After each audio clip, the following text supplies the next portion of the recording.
Hello everyone, welcome back to the channel.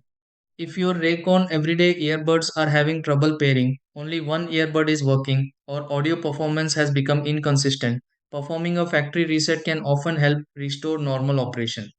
Resetting the earbuds clears previous connections and allows the Raycon everyday earbuds to establish a fresh Bluetooth pairing with your device. Fortunately, the process is simple and usually takes only a few minutes.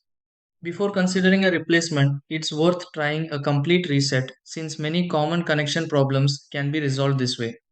In this video, I'll walk you through several easy steps to factory reset your Raycon Everyday Earbuds. Try these. Step 1. Place both Raycon Everyday Earbuds inside the charging case. Step 2. Remove the existing Bluetooth connection for the Raycon Everyday Earbuds from your device.